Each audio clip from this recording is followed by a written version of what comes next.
It's video number 3.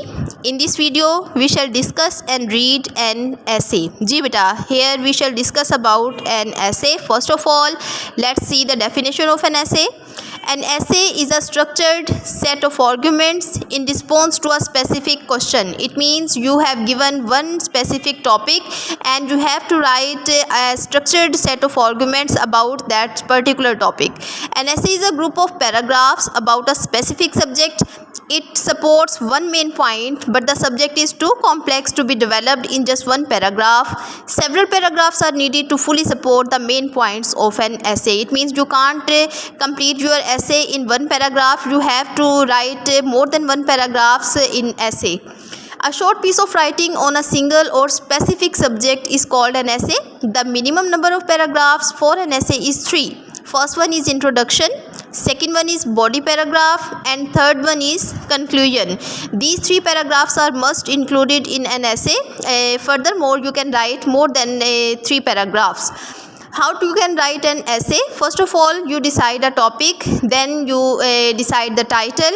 After that, you determine the thesis statement कि आपने उसमें write क्या करना है, and then you give the outline regarding your topic. आप बेटा ऐसे में determine करते हैं कि आपने क्या write करना है, कैसे write करना है, कैसे अपने ideas को present करना है. और एक अच्छा essay जो होता है वो अच्छे style में written होता है, आपको topic की thorough understanding provide कर रहा होता है, बिल्कुल thoughtful होता है. Clear signs that you have thought about structure, बिल्कुल क्लियरली आपको समझ आ रही होती है. हमारा आज का जो टॉपिक है ऐसे का that is sports and games. It's a very important topic as you know that sports are very very much important in our life. हम इनके बगैर अपनी लाइफ को एक्टिवली स्पेंड नहीं कर पाते हैं क्योंकि ये हमें एक फ़िज़िकल एक्सरसाइज का मींस प्रोवाइड करती हैं. इसी से रिलेटेड हमने अपना ऐसे जो है वो रीड करना है आज. So let's come to our topic.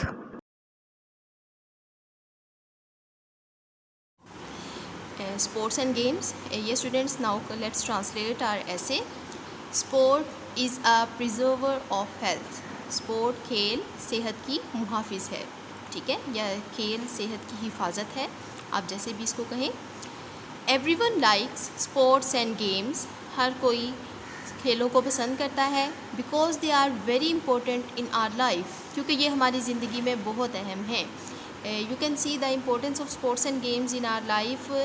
आप देख सकते हैं बेटा कि अगर एक पर्सन डल बैठा रहे, कोई काम ना करे, कोई एक्टिविटी ना करे, तो ही कांट बी हेल्दी. वो कोई हेल्दी पर्सन नहीं हो सकता है. तो हेल्थ के लिए, फिटनेस के लिए ज़रूरी है कि इंसान मूव करता रहे. And sports and games is a best activity to be healthy. They play an important role in the development of our personality. They play an important role. ये अहम किरदार अदा करती हैं in the development of our personality. हमारी शख्सियत की तरक्की में, बढ़ोतरी में. अब they refer to the sports and games. मतलब स्पोर्ट्स एंड गेम्स जो हैं, खेलें जो हैं, वो हमारी शख्सियत की तरक्की में, बढ़ोतरी में अहम किरदार अदा करती हैं. Therefore, इसलिए sports and games are given great importance almost all over the world. इसलिए खेलों को तकरीबन पूरी दुनिया में बहुत अहमियत दी जाती है. They are an important part of our education. ये हमारी तालीम का एक अहम हिस्सा हैं. दैट इज़ वाई, इसलिए in every school they are held. इसलिए ये हर स्कूल में मुनक्किद होती हैं. बेटा आप देख सकते हैं कि स्कूल्स जो हैं, जो प्लेस ऑफ लर्निंग है, उसके साथ साथ आप बेटा स्कूल में और भी बहुत कुछ सीखते हैं. एटिकेट्स हैं, मैनर्स हैं, और अपनी फ़िज़िकल फिटनेस के बारे में भी आपको तमाम चीज़ें जो है वो बताई जाती हैं. तो इस तरह से sports and games are also an important part of our academic system. इसलिए स्कूल्स में खेलों को मुनक्किद किया जाता है. After this paragraph, you would add this quotation. Sports do not build character, they reveal it. It means कि खेलें जो हैं वो हमारा किरदार बनाती नहीं हैं, बल्कि जो इसमें होता है उसको रिवील करती हैं. But what is really present in you, sports reveal your abilities. Sports and games are also very important. खेलें बहुत ज़्यादा अहम भी हैं. In all schools, तमाम स्कूलों में our students take an active part in all kinds of sports and games.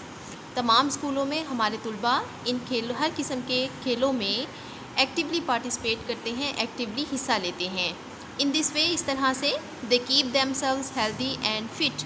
वो ख़ुद को सेहतमंद और ठीक रखते हैं। इस तरह से मतलब उनमें पार्टिसिपेशन से, स्पोर्ट्स एंड गेम्स में पार्टिसिपेशन से वो ख़ुद को हेल्दी और फिट रखते हैं, ठीक ठाक और तवाना रखते हैं। They provide them a means of physical exercise. They here again they refer to the sports and games. They provide them means people. यहाँ पर ये मेंशन किया जा रहा है कि ये खेलें जो हैं ये लोगों को मुहैया करती हैं, क्या प्रोवाइड करती हैं, मीन्स ऑफ फिज़िकल एक्सरसाइज, जिस्मानी वर्जिश का एक ज़रिया मुहैया करती हैं। इट मीन्स कि अगर एक पर्सन अपनी डेली की हेक्टिक रूटीन में बिज़ी रहा है तो इस तरह से अगर वो स्पोर्ट्स एंड गेम्स में पार्टिसिपेट करता है तो ये उसके लिए एक फ़िज़िकल एक्सरसाइज प्रोवाइड करती हैं। After this paragraph you will again add this quotation, hard work beats talent when talent doesn't work hard. It means कि if you have talent but you don't work for something it's of no use, but if you don't have talent and you work hard, you can succeed.